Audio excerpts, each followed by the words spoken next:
Right now, as you're sitting there watching this, trillions of your cells are performing this perfect, high-stakes copy and paste operation. It is literally the reason you exist, the reason you heal from a paper cut, and today we're going to pull back the curtain on this incredible biological machine.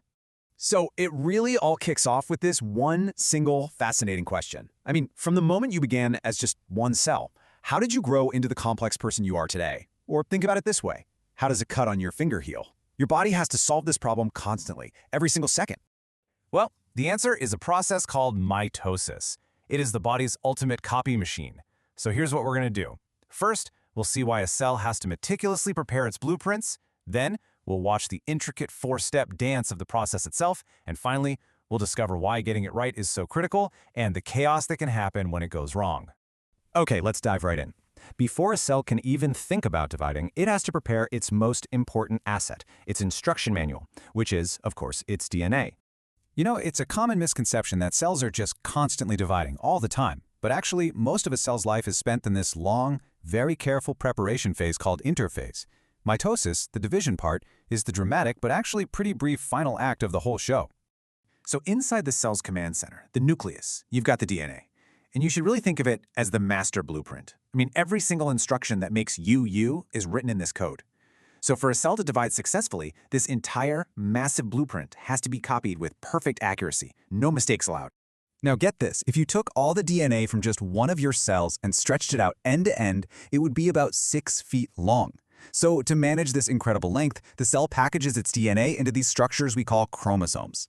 Just think of them like tightly wound spools of thread or like binders that keep the genetic blueprint organized and safe from tangling while it's being moved. And in most of your body cells, we call these somatic cells, you have exactly 46 of these chromosomes. Each one is like a single volume in the complete encyclopedia of you. And it is absolutely essential that each new cell gets a full, complete set of all 46 volumes. Okay, now here is a super crucial point about how we count these things.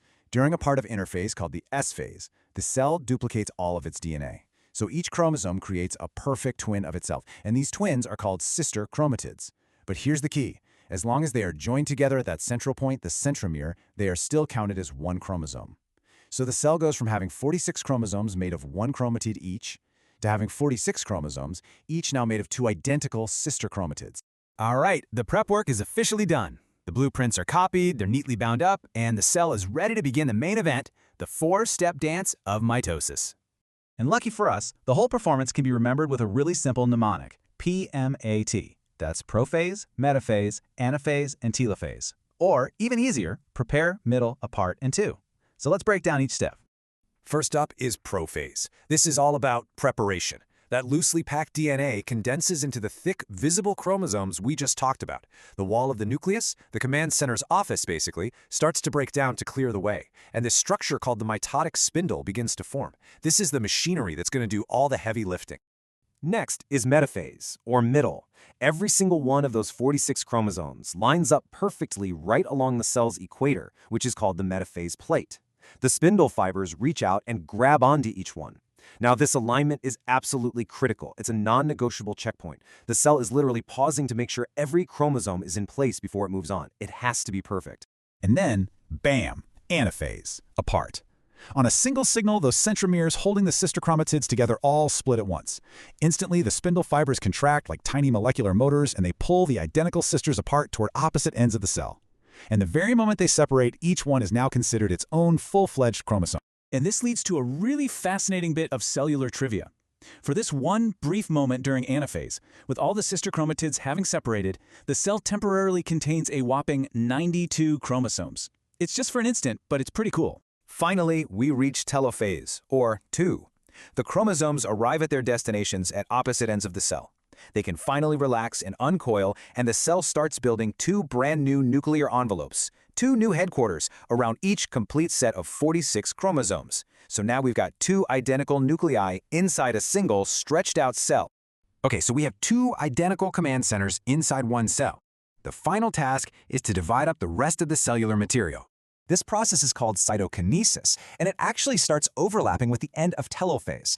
The cell membrane begins to pinch inward, forming something called a cleavage furrow. It just keeps pinching, kind of like pulling the drawstring on a bag, until the cell is split right down the middle, completing the creation of two brand new independent cells. And there you have it, the beautiful result of all that work. Two perfect daughter cells. Each one is genetically identical to the other and to the original parent cell.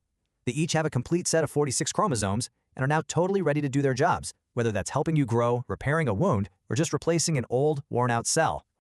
Now, this process is one of the most reliable, most regulated systems in all of biology. But it is a machine, and sometimes even the best machines can break. So what happens when the regulation of this perfect copy machine fails? Well, when that happens, the result can be cancer. Because at its very core, cancer is just mitosis that has lost its control system. It's caused by mutations in the genes that are supposed to act as the brakes. So the cells start ignoring the normal stop signals, they blow right past those critical checkpoints, and they just divide uncontrollably, accumulating more and more errors and forming tumors.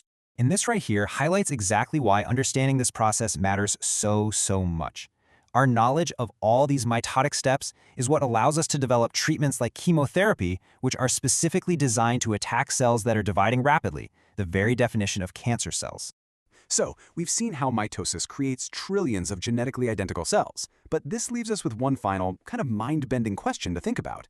If every single cell in your body contains the exact same 46-volume encyclopedia of DNA, how on earth does one cell know to become a neuron, while another becomes a skin cell, and a third becomes a muscle cell?